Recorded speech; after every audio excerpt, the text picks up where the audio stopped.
émissions préférées, elles sont toutes sur Radio Grand Lac.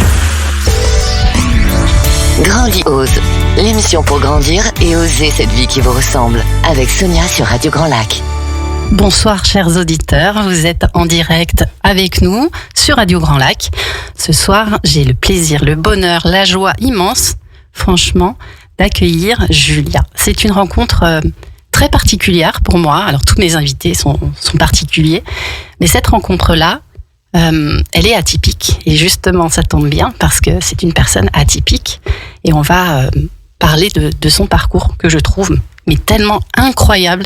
Et ça n'était pas possible pour moi de ne pas lui laisser porter sa voix aujourd'hui à mes côtés pour transmettre tout ce qu'elle a elle-même expérimenté, ce qu'elle a appris et comment elle a donné un tournant à sa vie qui est exceptionnel, à mon sens. Julia, bienvenue.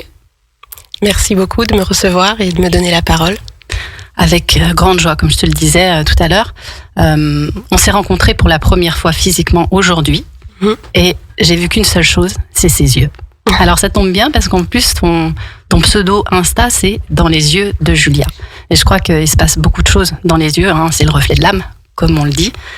Et dans tes yeux, on sent en fait beaucoup de choses qui passent et cette puissance à transmettre aussi à d'autres femmes qui ont un handicap qui peut passer pour invisible, puisqu'il s'agit d'être autiste Asperger. Est-ce que tu peux nous dire le plus simplement possible, qu'est-ce que c'est ? Alors, être autiste Asperger, c'est une spécificité neurologique. Simplement, on est avec, c'est depuis toujours. Et pour expliquer simplement, on est un petit peu différent. On voit la vie d'une façon différente des gens qu'on appelle neurotypiques. Alors parfois on a des capacités démesurées dans certaines choses, d'autres fois on a des lacunes dans d'autres. En fait, ça se traduit au quotidien par souvent des tocs, un goût extrême de la justice, on n'a pas de filtre, on est très naturel, des passions démesurées, voilà. Oui, parce que j'allais te dire, finalement des lacunes et des talents, ça fait partie un peu de tout un chacun, tout être humain. Mais la différence, pour toi, c'est cette notion de curseur peut-être qui est dans les extrêmes, c'est ça ? Oui, voilà, c'est démesuré. Ouais. C'est quand on a une passion, ça s'appelle un intérêt restreint chez les personnes de type Asperger. Elle est vraiment décuplée par rapport à une passion de quelqu'un de classique. On va jamais se lasser, on va être insatiable sur un sujet. Il faut souvent nous arrêter quand on est passionné. C'est en ça que ça va être différent. Est-ce que tu peux nous donner un petit exemple de choses où tu as suivi tes passions et où est-ce que ça t'a emmené ? Est-ce que tu es capable de faire ? Moi, tout simplement, à 18 ans, je me suis rendu compte, par exemple, que j'aimais voyager. Tout le monde aime voyager, tu me diras. Mais moi, je me contentais pas simplement de partir 15 jours pendant l'été, comme tout le monde, dans un hôtel club. Dès lors que je me suis rendu compte que j'aimais ça et qu'il y avait plein de choses à découvrir, j'ai fait le tour du monde. Donc directement, c'est de manière exacerbée. On a besoin d'aller au fond des choses, de connaître notre sujet à la perfection, sur le bout des doigts. Et c'est des choses qui ne perdurent pas forcément dans le temps. Un intérêt restreint, pendant des années, ça a été le voyage. Et puis moi, un jour, je suis rentrée à l'aéroport.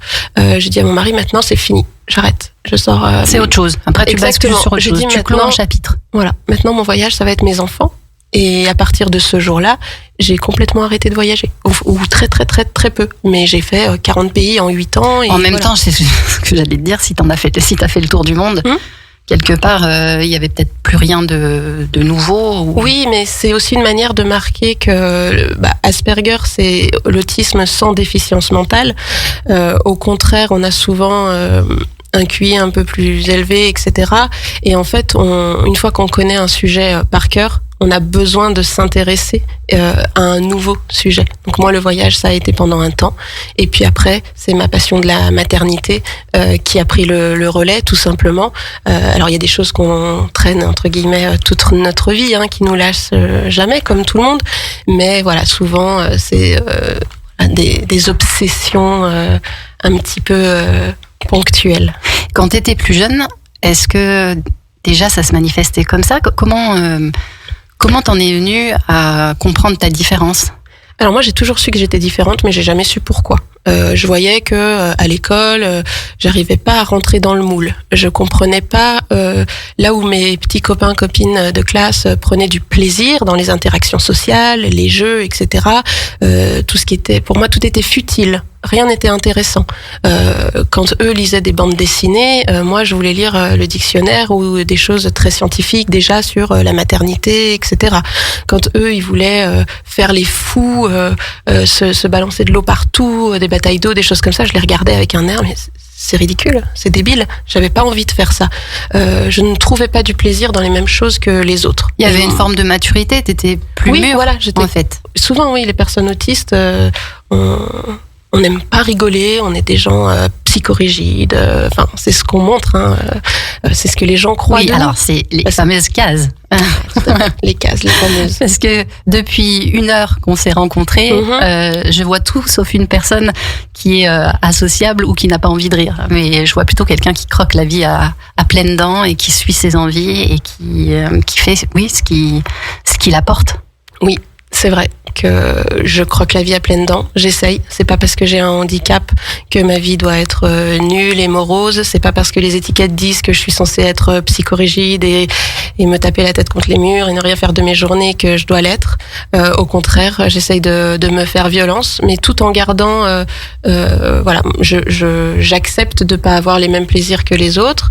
Et j'essaye de transmettre les choses qui me font du bien à moi et de montrer aux autres que ça peut aussi être bien d'être parfois seul, de prendre du temps pour soi. Moi, je suis très sédentaire, j'aime rester à la maison, je suis très casanière, etc. Donc, oui, je vais réussir de manière ponctuelle à trouver du plaisir dans les interactions sociales, mais c'est pas ce qui fait mon essence.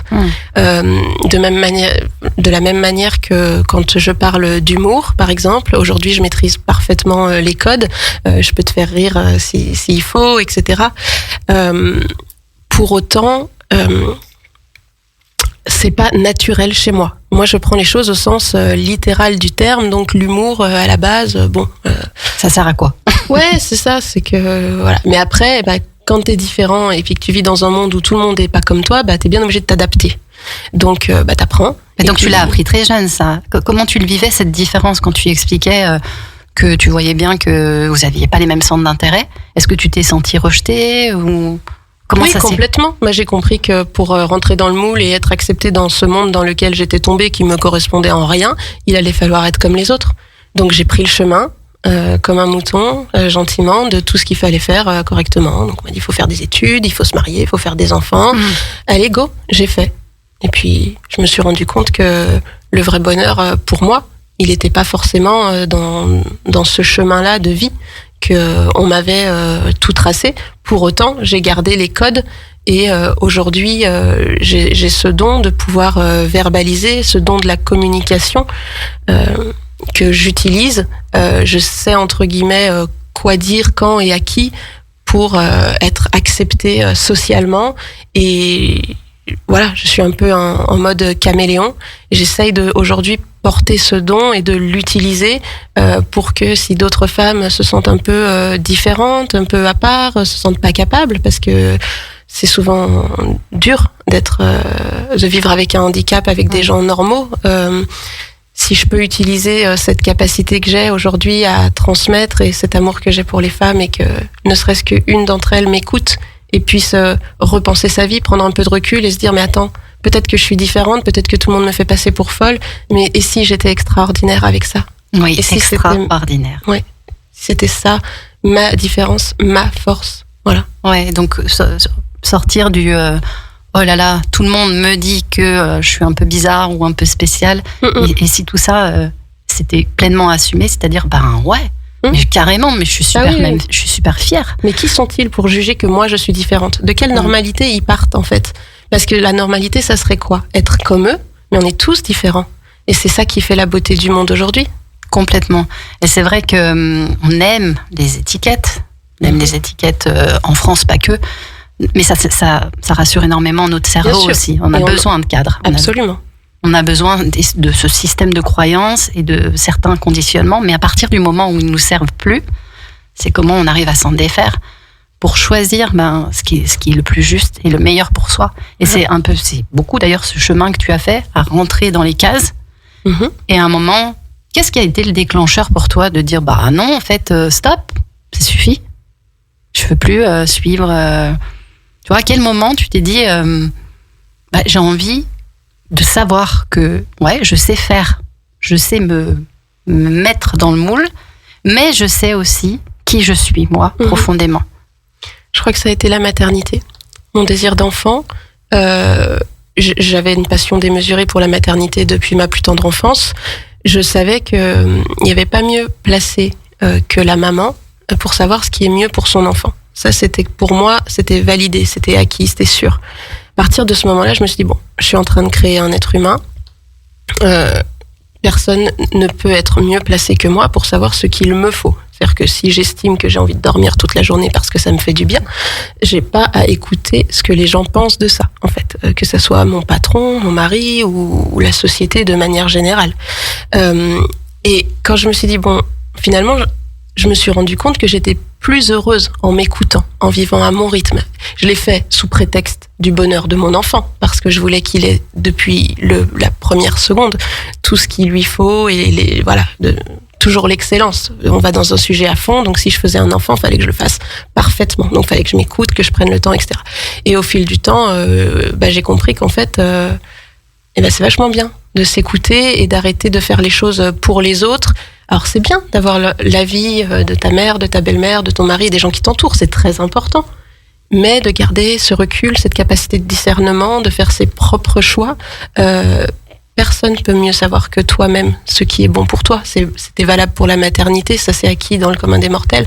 Mais il faudrait peut-être se dire aujourd'hui à quel moment, si telle personne me dit que ma robe rouge me va mieux, c'est une réalité. Si moi je me sens pas bien dans cette robe-là, c'est la vérité de l'autre, mais pas la tienne. Exactement. Si c'est pas ma personnalité qui ressort, si je suis pas, si j'ai une honte, quelque chose me dit que il y a quelque chose qui va pas.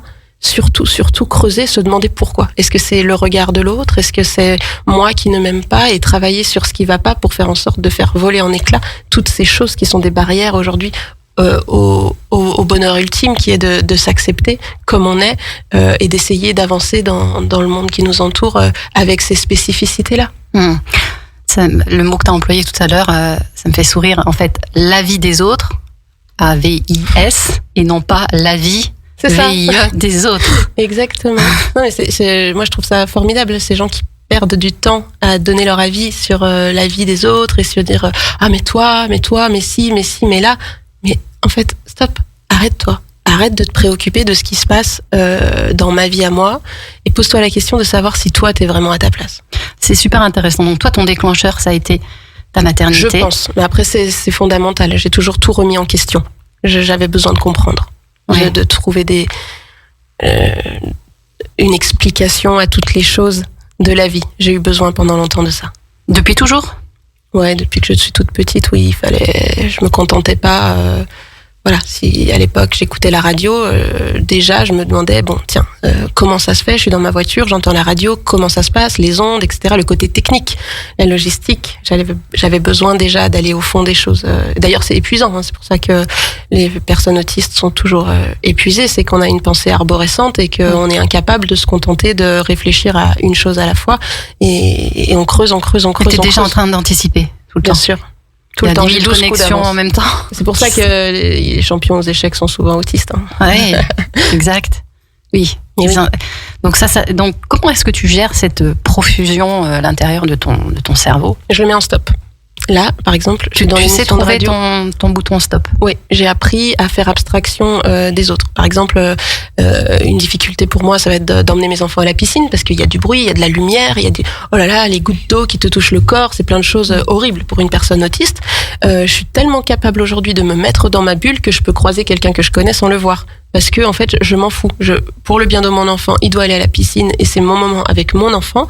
Je vais faire abstraction de tout le reste. Et c'est une grande force de pouvoir me mettre dans ma bulle, etc. Là, j'ai beau avoir peur de passer à la radio, évidemment, avoir l'appréhension, etc. Je me mets dans ma bulle et je pars du principe que j'ai un message à faire passer. Je veux parler des femmes, de l'entrepreneuriat, de l'autisme et de tout ce que tu as envie de me faire dire finalement.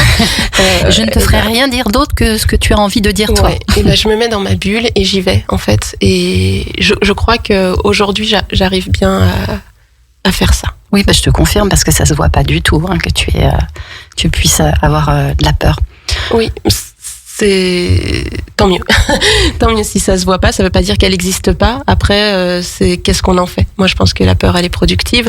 Donc aujourd'hui, je l'utilise. Et encore une fois, oui, j'ai peur, mais je suis peut-être plus capable que d'autres de porter ce message-là. Donc j'utilise mes capacités quand j'en ai. Et de la même manière que peut-être un jour, on m'aidera sur quelque chose sur laquelle j'ai plus de difficultés. En tout cas, tu sais bien, t'as bien fait le tour, tu as bien cerné qui tu es. La connaissance de toi. J'ai pas fini. T'as pas fini, mais je crois qu'on n'en fait jamais le tour complètement, parce comme on passe plein de caps, on se redécouvre à chaque fois, on n'a pas qu'une seule identité, on évolue constamment. Oui, et je m'écoute. Mais voilà, toi, ton don, c'est de t'écouter, mais c'est aussi d'écouter les autres. Cette hypersensibilité, alors c'est ça qui m'est venu.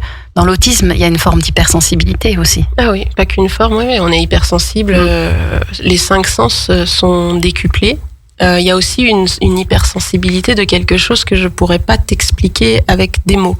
Je vois la vie différemment. C'est pour ça que j'ai appelé mon entreprise Dans les yeux de Julia, parce que je sais que je vois le monde différemment, mais je sais pas l'expliquer. Parfois, je capte des choses.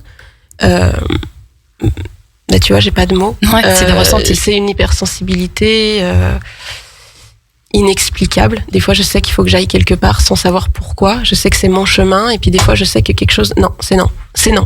Et c'est un non catégorique. Et tu te respectes. Et si je m'écoute pas, ça va finir en clash. Parce que les autistes ont cette particularité-là aussi, que quand ça va pas, ils pètent des câbles. Ils n'arrivent pas à gérer émotionnellement. Les émotions, il faut tout rendre dans des cases dans notre cerveau. Donc, si un truc, t'arrives plus à le classer, ça va pas du tout. Alors, je propose qu'on fasse une courte pause musicale et puis on se retrouve après pour comprendre un petit peu mieux comment tu as découvert ça. Oui, avec plaisir. Au cœur de la vie locale, à Aix-les-Bains, Chambéry et autour du lac du Bourget, Radio Grand Lac. Grandiose, l'émission pour grandir et oser cette vie qui vous ressemble, avec Sonia sur Radio Grand Lac. Très belle pause musicale, parce qu'il y a le mot équilibre, fragile, qui est ressorti, mais en même temps, nos fragilités sont nos plus grandes forces. C'est ce que tu exprimais aussi quand tu as découvert que ce qui te semblait peut-être différent, dans le sens où je rentre pas dans les cases et j'ai peur d'être rejetée, est devenu waouh, mais moi je m'éclate avec ça, entre guillemets. Parce qu'il y a aussi des challenges à la hauteur des choses extraordinaires que tu vois dans ta façon de voir les choses. Parce que tu as une façon bien spécifique de regarder les choses et d'emmener des gens dans ton monde. Et ça, c'est fabuleux. J'espère. J'en suis convaincue. Je te vois depuis quelques temps et je trouve ça assez incroyable, cette façon ce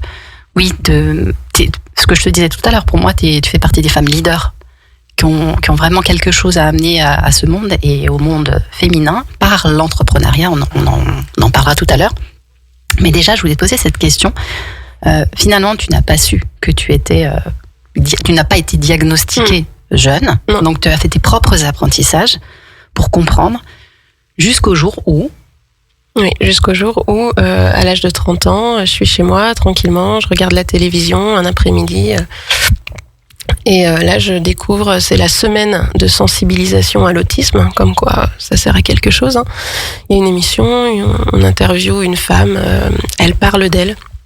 Elle est autiste, de type Asperger, et elle parle de sa vie, de ses tocs, de sa façon d'organiser tout, qu'il n'y a pas de place pour l'imprévu dans sa vie, qu'elle est un peu différente, les gens la disent un peu fofolle, etc. Et moi, je regarde ce portrait et je me dis, mais comme elle me ressemble. C'est dingue, cette femme, on dirait moi, c'est ma vie. Enfin, c'était drôle et je prends ça comme... Voilà, un hasard de la vie. Je sais que je suis différente et je suis pas la seule à être un peu différente, donc je passe à autre chose. Mais toujours la même semaine, une autre émission de télé, je vais pas citer les chaînes et les émissions, mais cette fois-ci sur les femmes de type Asperger, des femmes comme les autres, avec une capacité d'adaptation bien plus grande que les hommes, qui sont des femmes diagnostiquées sur le tard, etc. Et alors là, cette fois-ci, c'est vraiment le choc. J'ai l'impression que c'est un portrait robot de moi. Cette fille, elle a ma vie, en fait. Et là, je me dis, mais c'est quoi, pardonnez-moi la vulgarité de mes propos, mais je me dis, c'est quoi cette connerie d'autisme, quoi? Je dis que je sois un peu différente, d'accord, mais de là à être autiste, waouh! Et donc, c'est le soir, je tape sur mon moteur de recherche autiste 74, je regarde la liste, je tombe sur une association de famille, il y a une rubrique contactez-nous, donc j'envoie un message et je leur dis waouh, je viens de voir 2 trucs cette semaine à la télé, je pense que c'est plus du hasard, expliquez-moi, c'est quoi ce truc quoi? Et là il y a un monsieur très gentil qui m'a rappelé, qui m'a parlé pendant 1 heure, qui m'a dit bon, est-ce que vous faites ça, comment vous faites ça, comment vous réagissez si j'arrive chez vous à l'improviste? Tu n'arrives pas chez moi à l'improviste en fait, si tu me connais, ça me rend folle, enfin c'est impossible, il n'y a pas de place pour l'imprévu, tout est organisé, carré, rigoureux, etc. Donc on discute et il me dit oui, effectivement je pense que vous êtes Asperger. Du coup t'as dû passer des tests? Exactement, et donc il me met dans les mains d'une spécialiste à Annecy, une neuropsychologue qui va pouvoir me faire passer des tests. C'est pluridisciplinaire, c'est acquiescé par des psychiatres après. Ça prend du temps. Aussi, ton entourage est auditionné, entre guillemets, pour expliquer comment tu agissais dans ton enfance, etc. Et puis un jour, le diagnostic tombe. Effectivement, madame, vous êtes bien autiste. Mais vous n'êtes pas que autiste, vous êtes bien autiste quand même. Elle m'a dit. Qu'est-ce que tu as ressenti à ce moment-là? Alors, sur le coup, je suis choquée. Je me dis, quoi? Moi, autiste, c'est quand même un handicap, c'est quand même violent, on a des préjugés sur les personnes autistes. Moi, autiste, je vois un homme avec un pantalon de velours un peu remonté trop haut, des lunettes et du sparadrap, qui adore les mathématiques, qui se tape la tête contre les murs, un peu débile, entre guillemets. Enfin, j'ai des vrais préjugés classiques. Les fameuses croyances. Toi aussi, tu l'avais mis dans une case. Exactement. Et puis, cette femme-là me dit que souvent, Asperger, c'est sans déficience mentale, que c'est des personnes qui ont des QI démesurés, etc. Je suis oulala, moi. Là, tu te reconnaissais plus pour le coup. Non, je me reconnaissais pas. Et pour autant, après la stupéfaction, je pleure. Je pleure et je suis soulagée d'une manière incroyable. C'est-à-dire que toutes les fois où je me suis sentie différente, pas à ma place, que je luttais pour expliquer ma vision des choses, oui, mais moi, c'est dur. Pour moi, ça, c'est dur. J'avais beaucoup de mal, des fois, dans des choses toutes simples de la vie. Mes copines me disaient, allez, fais ça. Oh, je vous jure, c'est impossible. Impossible. Porter 2 chaussettes dépareillées, tu me perds. Je quitte la pièce. C'est non. Et donc... voilà. Ça a été une libération. Ça m'a soulagée énormément de savoir que j'étais pas folle. J'avais juste une pathologie. Et à partir de ce moment-là, je dis bon, quitte à être différente, maintenant, je vais porter la parole des femmes qui sont comme moi. Je veux plus qu'elles passent inaperçues. Je veux plus qu'elles se sentent folles. Je dis bon, ok, maintenant, je suis autiste, entre guillemets, je vais tout envoyer balader. C'est-à-dire que c'est normal que je supporte plus mon boss. Moi, j'ai toujours voulu être patron. Je vais me barrer et puis je vais monter ma boîte et puis je vais arrêter d'essayer de rentrer dans des cases puisque de toute façon... Ça a encore plus décuplé cette envie à partir de ce moment-là, maintenant je fais ce que je veux parce que j'ai eu besoin de comprendre. C'est dans ton besoin de compréhension d'aller au fond des choses. Oui. Une fois que j'ai reçu le diagnostic, maintenant, c'est moi qui décide pour moi ce qui va être bon. On va pas non plus s'arrêter sur peut-être des choses qu'on t'a dit. Ah, attention, ça, en étant autiste Asperger, tu pourras pas. Si. J'ai toujours fait ma route. Moi, pendant 30 ans, j'ai vécu sans savoir, j'ai fait. Maintenant, je sais, je prends ça comme une force. C'est un don. Maintenant, Maintenant, quand on me dit oui, mais tu fais rien comme les autres, oui, moi, je suis différente, c'est comme ça. Et puis, j'y vais. Et j'y vais. Hein. Qu'est-ce que tu me disais juste avant l'émission qui était assez drôle parce qu'on parlait d'excuses. On le fait tous, hein, on se cache toujours derrière des choses. Et tu me disais, si je dérape ou si je dis... Si je parle pas bien dans le micro et que je me loupe et je mange la mousse, etc., tu diras que je suis autiste. Par contre, si je me débrouille bien, tu diras que je suis une fille bien. Voilà. Tu diras que c'est les capacités d'une autiste aussi. C'est ça, voilà. J'arrive à jouer avec ma double casquette au quotidien. Je suis la plus normale des autistes et la plus atypique des personnes normales. Génial. Donc ça t'a poussé à entreprendre, on y vient. Oui, tout à fait. Et entreprendre, puisque tu peux nous dire un petit peu ce que tu fais plus précisément. Et oui, alors depuis fin 2022, début 2023, je suis photographe de naissance, de maternité. C'est le lien de plusieurs de mes passions, l'envie d'entreprendre, de faire ce que j'aime, parce que ma vie a entre guillemets volé en éclats avec un divorce, un déménagement, voilà. Donc je dis stop à ces cases, stop à ce chemin tout tracé. J'ai fait des choses pour le bien de mon entourage, pour le bien de ma famille, etc. Ça n'a pas porté ses fruits puisque j'en arrive à ce constat que ça n'a pas fonctionné. Donc maintenant, quitte à vivre pour moi, je vais faire encore plus tout ce que j'ai envie et plus que ce que j'ai envie. Et donc ça donne la création de cette entreprise. Voilà, c'est un bébé entreprise, hein, c'est les tout débuts. Mais je fais des photos de femmes enceintes, de femmes allaitantes, de bébés, souvent en noir et blanc, à la maison, dans un mode cocooning, du naturel, pas de Photoshop, des moments de la bienveillance, du bonheur. Si vous allez sur ma page Instagram, vous pourrez retrouver ma vision des choses, ce que je fais, souvent des corps dénudés.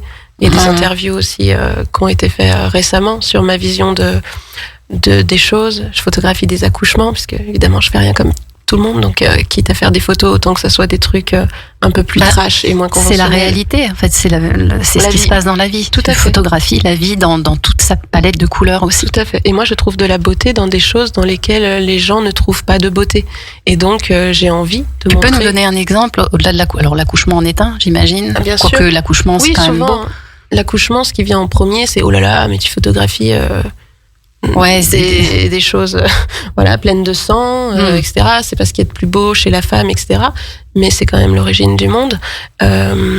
Et c'est mon cheval de bataille. C'est quelque chose qui compte énormément pour moi. Et j'en profite pour passer un petit message. Vas-y. Parce que je fais partie d'une association qui s'appelle Premier Regard, qui milite pour la création d'une maison de naissance en Haute-Savoie. Et comme je vais toujours à 2000% dans tout, si vous pouvez aller jeter un coup d'œil sur la page, voilà, et soutenir cette association, ça peut être cool. Oh, ben écoute, avec plaisir. Je pense que les auditeurs auront, tu les auras rendus curieux de ça. Quel est avant qu'on termine, parce que c'est déjà la fin, quel serait le message que tu aurais envie de passer avant de terminer, avant de conclure? Écoutez-vous. Un autre message, d'ailleurs. Écoutez-vous, faites-vous confiance. Oui, la vie, elle est parfois difficile. Oui, on peut être handicapé. Oui, il y a des choses très dures et dramatiques qui nous arrivent. Mais c'est ce qui nous porte, c'est ce qui nous donne envie de nous dépasser. Et sans mauvais moment, il n'y a pas de bon moment. Donc, apprécions tout ce qui nous arrive pour faire un monde plus beau. Merci beaucoup, Julia. Donc, on te retrouve sur Insta? Oui, pour l'instant. Principalement, tout à fait. Et puis, faire évoluer, on va voir l'évolution de ton bébé. J'espère. Chers auditeurs, c'est la fin de cette émission. Restez bien connectés puisque c'est local et c'est bon avec Antoine. C'est à 18h15. Je vous souhaite à tous une très belle soirée. À bientôt, Julia. Au revoir, Sonia. Vous en avez rêvé? Radio Grand Lac vous offre son application gratuite. Où que vous soyez, emportez Radio Grand Lac partout avec vous et plongez dans le grand bain de la vie locale sur vos smartphones ou tablettes. Rendez-vous dès maintenant dans votre store et téléchargez l'application 100% gratuite pour vivre l'expérience Radio Grand Lac partout dans le monde.